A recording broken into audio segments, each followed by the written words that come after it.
Tak čo, ty už si sa toto leto upiekol v aute? V dnešnom videu sa budeme zameriavať na to, čo spôsobuje v aute teplo, aký to má iný vplyv na pasažierov alebo auto samotné, aké poznáme spôsoby ochrany voči tomu a vyhodnotíme si a otestujeme nejaké základné spôsoby, ako sa voči tomu vieme brániť. Nakoniec si vyhodnotíme, čo je pre koho najlepšia investícia. Nesnažíme sa tváriť, že sme na túto problematiku odborníci, snažíme sa samozrejme čokoľvek predtým, ako vydáme von, naštudovať čo najviac ako vieme. Tieto veci, ktoré sme si naštudovali, samozrejme budeme sa snažiť podávať objektívne a už bude len na tebe, čo si z toho zoberieš. Pokiaľ ťa nezaujíma celé video a zaujíma ťa len výsledok, tak sa preskroluj dole v časovej osi len na vyhodnotenie tých riešení a toho videa. Pokiaľ si odborník na túto tému, vieš o tom viac ako my, určite budeme radi, keď nám dole do komentáru napíšeš, ak sme niečo poplietli, alebo ak máš nejaké pridané informácie, ktoré by mohli pomôcť nielen nám, ale aj ostatným ľuďom. Dôvodom, prečo sme sa rozhodli toto video spraviť, bolo jedna komunikácia a debata, ktorú viedli ľudia v rámci Tesla Owners Club Slovakia, ktorú som videl. Druhá vec, ktorá nás k tomu viedla, boli nejaké osobné skúsenosti a naše osobné utrpenie v rámci leta, čo sa týka teplot. A tretiou je moja obsesívno-kompulzívna porucha, snaha zistiť čo najlepšie riešenie a čo naozaj funguje a čo nefunguje a prísť na to, čo je pre nás osobne najlepšie riešenie tohto celého problému. Ak tu stále sedíš a nepreskroloval si sa do výsledku, tak ťa zaujíma, čo to teplo v aute spôsobuje. A to, aby sme pochopili, čo teplo spôsobuje, alebo aké sú iné nebezpečné veci, ktoré sa v rámci leta, ale aj zimy môžu vplyvom slnečných lúčov diať, tak si potrebujeme vysvetliť, aké lúče v podstate poznáme. To základné spektrum, ktoré tu dneska budeme riešiť v rámci toho, čo nás ovplyvňuje v aute, či už pri šoferovaní, alebo keď je auto niekde odparkované, tak poznáme infračervené lúče, z druhej strany spektra ultrafialové lúče a to, čo poznáme ako viditeľné spektrum, čo v podstate vidíme. Infračervené lúče, ako prvé z lúčov, o ktorých sa dneska budeme rozprávať, sú lúče, ktoré sú zodpovedné za ohrev toho interiéru v aute. Popri tom, ako ohrievajú interiér, sú to aj lúče, ktoré prenikajú hlboko do ľudskej pokožky a sú zodpovedné aj za stárnutie kože. Inak infračervené lúče v podstate nie sú nejakým spôsobom škodlivé ľudskému organizmu. Pokiaľ ti nevadí, že budeš vyzerať ako starý človek skôr, tak to nejakým spôsobom neovplyvňujú inak ako zvyšovaním teploty. Viditeľné spektrum lúčov je to, čo nás dneska bude zaujímať najmenej, aj keď samozrejme má na zodpovednosti nejaké starnutie pokožky, nie je úplne bezpečné, stále je to spektrum lúčov, ktoré potrebujeme na to, aby sme mohli na tú cestu vidieť a ktoré v tom aute chceme mať. Posledné lúče, ktoré nás zaujímajú v rámci tohto spektra, sú UV lúče. UV lúče vieme rozdeliť na UVA, UVB a UVC lúče. Pre ľudský organizmus najnebezpečnejšie, ale pre nás najmenej zaujímavé sú UVC lúče. Sú najmenej zaujímavé kvôli tomu, že ozon zachytáva veľkú väčšinu týchto lúčov a v podstate bežné sklá v rámci auta zachytávajú v zásade takmer všetky UVC lúče. UVC lúče sú zodpovedné za poškodenie a starnutie pokožky, ale tým, že také malé množstvo preniká, sú pre nás výrazne nebezpečnejšie a dôležitejšie UVB lúče.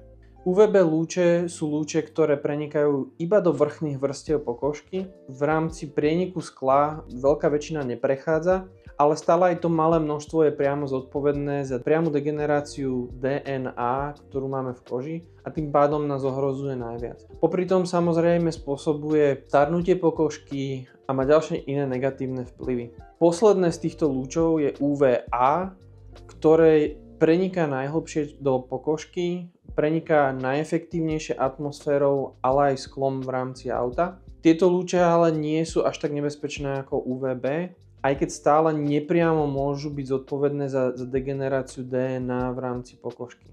UVB a UVA lúče sú spoločne zodpovedné za degradáciu plastov, vyblednutie interiéru alebo prípadné práskanie a vyschnutie nejakých silikonových alebo mäkčených častí v rámci interiéru.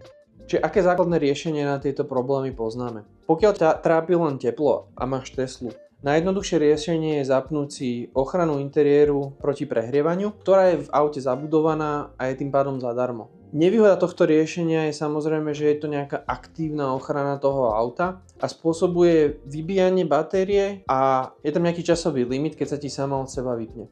Pre mňa najväčším problémom tejto ochrany interiéru je hlavne to, že automaticky ako ju zapneš, vypínajú sa ti interiérové senzory a tým pádom alarm a niektoré funkcie zabezpečenia auta nefungujú tak, ako by mali. Keď druhé najjednoduchšie riešenie, ktoré poznáme, pamätáme si ho pravdepodobne všetci, keď sme chodili na starých Škodovkách a Favoritov do Chorvátska s rodičmi, bolo aplikovanie odrazovej plochy na čelné sklo auta znútra. Je to najjednoduchšie riešenie, tie odrazové plochy vieš kúpiť na ktorejkoľvek pumpe, nie je to vôbec drahé. Problém je ale, ak máš auto s panoramatickou strechou, kde v podstate tieto lúče prechádzajú nielen cez čelné sklo, ale prechádzajú aj cez panoramatickú strechu a tým pádom to nerieši celý problém. Toto riešenie je jedno z riešení, ktoré budeme dneska testovať a budeme ho využívať ako referenčnú hodnotu na ostatné testovania. Druhý spôsob zabezpečenia, Tretí spôsob riešenia je aplikovanie nejakých látkových alebo sieťkových prekrytí panoramatického, prípadne zadného skla, ktoré budú zachytávať nejaké množstvo lúčov, ale vysvetlíme si neskôr a aj uvidíme na testovaní, prečo to nie je úplne optimálne riešenie pre všetkých. Štvrtým spôsobom je v podstate to isté ako v rámci tretieho spôsobu, ale namiesto toho, aby tam boli len látkové alebo sieťkové kryty, sú tam kryty, ktoré majú aj nejaké časti, ktoré sú odrazové a tým pádom posielajú nejakú časť lúčov naspäť. Ako toto riešenie efektívne funguje oproti tomu predchádzajúcemu, budeme tiež vidieť v rámci testovania. Posledná piata možnosť sú fólie, ktoré už poznáme ako bežné fólie, ktoré sú zatmavené a väčšinou fungujú na báze nejakej jemnej vrstvy kovu, ktorý odráža svetlo von, alebo nové moderné technológie pri fóliách, ktoré sú založené na keramických vrstvách a rovnako odrážajú lúče von. Rozdiel medzi týmito dvoma je ten, že väčšinou tie keramické sú schopné prepúšťať väčšie množstvo toho viditeľného svetla oproti tým starým technológiám. Všetky tieto varianty si otestujeme a pozrieme sa na ne detailnejšie v ďalšej časti videa. Že celý proces testovania sme sa snažili nastaviť tak, aby bol čo najoptimálnejší, aby sme dostali čo najlepšie výsledky, ktoré naozaj budú zodpovedať realite. Auto sme za každým ráno vychladili na 20 stupňov pol hodinu predtým, ako sme ho vyťahli z garáže. Prešli sme zhruba 200 metrov na parkovisko, kde sme na auto aplikovali, alebo už mali vopred aplikovanú tú konkrétnu testovanú variantu. A ako náhle auto vyskočilo na 21 stupňov v interiéri, tak sme začali stopovať čas. Zapisovali sme to na začiatku v 5 minútových, ale neskôr potom v 10 minútových intervaloch, aby sme na začiatku videli, ako rýchlo sa auto zohreje v porovnaní s exteriérovou teplotou. A potom v neskorších časoch, aby sme boli schopní v 10 minútových úsekoch merať, ako sa zvyšuje teplota interiéru, rovnako aj exteriéru. Na zaznamenávanie a meranie týchto teplôt sme využívali interiérové a exteriérové teplomery, ktoré sú priamo dostupné v aplikácii auta, aby sme za každým mali rovnaké podmienky a meranie bolo identické. Presúvame sa teda do prvého dňa, kde sme otestovali prvý variant a povieme si viac v rámci tohto videjka. Tak sme tu s prvým variantom, zakryli sme len čelné sklo. Je to kvôli tomu, že sa snažíme eliminovať ten faktor, hlavne už keď tam budú fólie. Na čelnom skle tá fólia nebude a snažíme sa naozaj zistiť, aký rozdiel robí rôzny spôsob prekrytia. Začíname stopovanie od 9 ráno, je to v presný čas. Auto bude vlastne vyklimované na 20 stupňov. Detaily od toho, aká je vnútorná vonkajšia teplota, nahráme na aplikácii a mali by ste to vidieť tu v rohu a budeme v podstate sledovať a zapisovať do tabuľky, ktorú si vyhodnotíme na konci.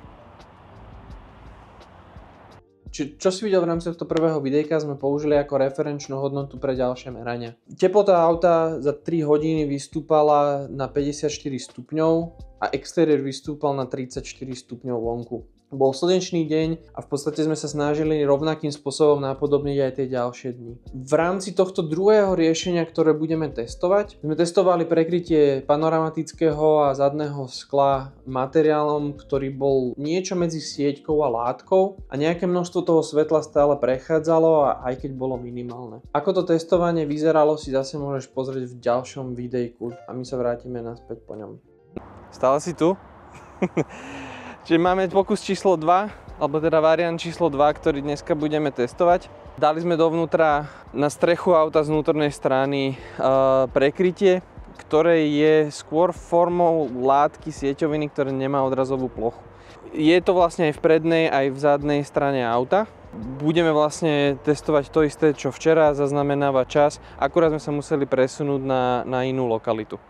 V rámci tohto druhého merania bolo pre nás najväčším prekvapením to, že teplota na začiatku stúpala výrazne rýchlejšie ako v rámci referenčného merania prvý deň. Detaily vidíš na grafe, kde vieš porovnať druhý deň s prvým, alebo teda toto druhé meranie s tým prvým referenčným. Teplota dosiahla približne rovnaké hodnoty, kde vystúpala na 53 stupňov a vonkajšia teplota bola 33 stupňov. Aj toto riešenie je určite pre niekoho vhodné, ale na porovnanie konkrétnych riešení sa dostaneme na konci videa. Ďalší deň, do ktorého ideme a ďalšie testovanie, ktoré budeme skúšať, bude v podstate porovnanie týchto istých interiérových látkových prekrytí, na ktoré ešte aplikujeme odrazové plochy a budeme pozerať, že či tieto odrazové plochy spôsobia nejaký rozdiel oproti tomuto druhému meraniu. Takže máme tu tretí deň. Oproti predošlému dňu sme v podstate na tie tienidlá na strope namontovali, alebo teda na suchom zipse pricucli odrážacie plochy, ktoré k tomu boli pribalené. Uvidíme, že či to bude robiť nejaký rozdiel oproti predchádzajúcemu dňu, alebo sa dostaví ten istý výsledok. Čiže ako si videl v predchádzajúcom videjku, auto bolo zaparkované na identickom mieste, teplotné podmienky boli veľmi podobné a toto bolo prvé meranie, kde sme naozaj videli nejaký rozdiel, ktorý bol pozitívny a tým pádom z môjho uhlu pohľadu tie odrazové plochy naozaj spravili to, na čo boli určené. Aby sme vedeli toto videjko uzavrieť, tak sa posúvame do posledných meraní, kde budeme testovať fólie, ktoré sme si dali aplikovať. Jedná sa o fólie, ktoré sú keramické a tým pádom stále dovolujú vysokú prestupnosť svetla a oproti tým klasickým starším typom sú schopné zachytávať relatívne veľké množstvo UV a infračerveného svetla. Variant, ktorý sme my použili, môže byť použitý v podstate na všetky okná okrem čelného skla a takisto sme si to dávali spraviť aj my. Krátky spoiler alert. Nenatáčali sme videjko jeden, ale natáčali sme ho 2 dni. Kvôli tomu, že v rámci prvého dňa sa nám nezdali výsledky a to počasie nebolo úplne identické s tými predchádzajúcimi meraniami. Bude ale zakomponované v rámci tabuliek, aby si vedel spraviť vlastný obraz sám.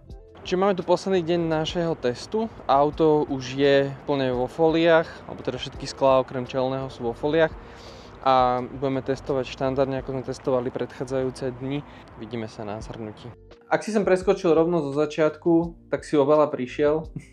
Ak si pozrel predchádzajúce videjka, vieš viac o riešeniach, ktorým sa ideme venovať. Aby sme si dokázali stanoviť presné výsledky, tak sme v podstate sklbili do tabuľky, ktorá je niekde tu, všetky výsledky všetkých riešení. Z môjho pohľadu, každé to riešenie má svojho užívateľa a každé to riešenie môže byť pre niekoho vhodným riešením. Čiže prvé riešenie, ktoré sme porovnávali s referenčnými hodnotami, bolo to látkové riešenie na strope auta. Toto riešenie je pre mňa vhodné pre človeka, ktorý nechce veľa investovať a naozaj má pocit toho, že mu to slnko pečie na hlavu a do nejakej miery sa snaží, hlavne okolo toho času, okolo obeda, kde je to slnko kolme, snaží odfiltrovať tie lúče, ktoré idú do auta. Toto riešenie má nevýhodu v tom, že stále je tam nejaká priepustnosť tých lúčov a tým, že je to riešenie látkové, neodráža tie lúče, ale väčšinu z nich skôr pohlcuje a hlavne pri tom infračervenom svetle v podstate funguje ako nejaký interiérový radiátor. Aj v rámci toho nášho testovania sme videli, že tá teplota stúpala výrazne rýchlejšie, ako keď sme tam nemali absolútne nič. Riešenie číslo 2 neodporúčam pre nikoho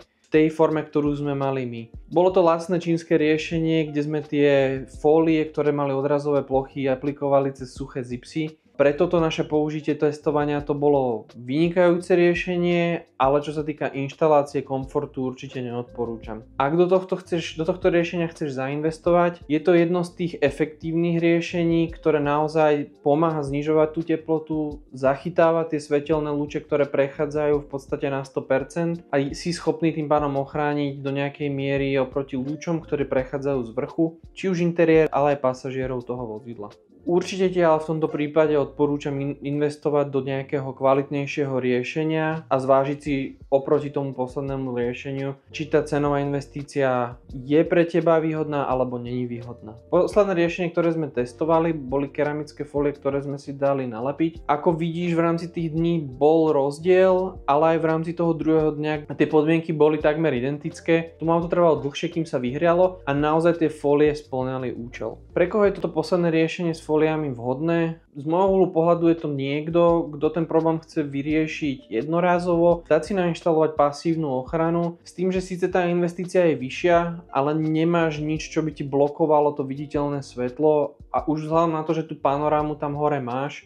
tak z môjho pohľadu prečo si tam dávať niečo, čo ti absolútne odblokuje svetlo a v podstate odstráni tie výhody toho panoramatického skla, ktoré tam máš. V rámci týchto posledných dvoch riešení sme merali aj ako rýchlo tá klimatizácia vychladí auto späť na 20 stupňov z pôvodných vyhriatých 55 stupňov. Máme natočené aj videjka, ktoré sem ale nebudem umiestňovať, pretože ten rozdiel bol v podstate nulový a z môjho uhlu pohľadu ani jedno z tých riešení nemá nejaký veľký vplyv na to, ako rýchlo sa to auto vychladí.